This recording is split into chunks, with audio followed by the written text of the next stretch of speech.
CSB news যেটা চলমান ছিল 2007 সালের 6 সেপ্টেম্বর বেগম খালেদা যেদিন গ্রেপ্তার হলো সেদিন আইনজীবীদেরকে করে মেসেজ করে ঢুকতে দিচ্ছিল না, সেটা লাইভ করতেছিল সিএসবি নিউজের সাংবাদিক সাহেব।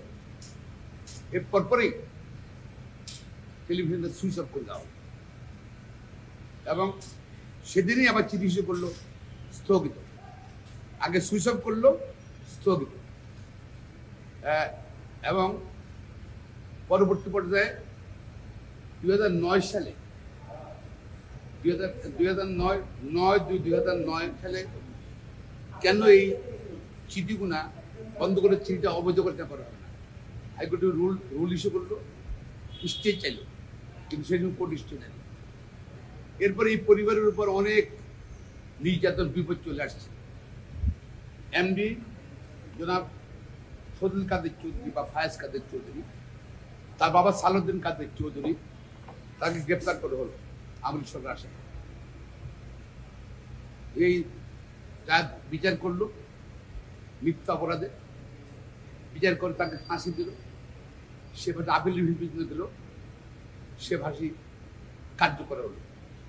পরিবার থেকে এখনো মনে করে যে আপনার সালাউদ্দিন কাদের চৌধুরী কোনো অপরাধ করে নেই, তাকে তৎকালীন সরকার আওয়ামী লীগ সরকার প্রধান ব্যক্তিগত প্রতিহিংসা হতো, তাকে আদালতের মাধ্যমে ফাঁসির ব্যবস্থা করছে, ফাঁসি কার্যকর হয়েছে। এর পরবর্তী পর্যায়ে এই মেদিনীর ভাই অর্থাৎ সালাউদ্দিন কাদের চৌধুরী আরেক ছেলে ইমাম কাদের চৌধুরীকে তাকে হঠাৎ করে গুম করার পর প্রায় 11 মাস 10 মাসের বেশি সেই তথাকথিত আয়না করে রাখে, তাকেও মেরে ফেলতে চেয়েছিল। যে কোনো কারণে হোক আল্লাহর হুকুমে বেঁচে গেছে, সে আয়নাগর থেকে 11 মাস পরে ছাড়া পাবে। এবং ছাড়া পাওয়ার পর এই পরিবার আর কোনো কিছু করতে সাহস করছে না, যেহেতু এই সরকার প্রতিহিংসা পর্যন্ত এই পরিবারকে তছনছ করে দিয়েছে। সে তারা সরকার থেকে চলে যাওয়ার পর যে সাহস সহ্য করে এখন হাইকোর্টে আসছে যে সেদিন যে 6 সেপ্টেম্বর 2007 সালে যে আদেশ দিয়েছে সেটা আদালতে অ্যাপ্লিকেশন করেছে স্টে করার জন্য, স্থগিত করার জন্য।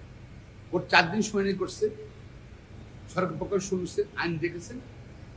আজকে মাননীয় বিচারপতি জনাব কামরুল হোসেন মোল্লা, ম্যাডাম বিচারপতি কাজী জিনাত হক, তারা ওই পক্ষে শুনে 2007 সালের 6 সেপ্টেম্বর সিএসবি নিউজের যেই প্রচারে নিষেধাজ্ঞা জারি করেছিল সেটা স্থগিত করেছে। সিএসবি নিউজের আর টেলিভিশন চালাইতে সম্প্রচার করতে আর কোনো আইনগত বাধা নেই।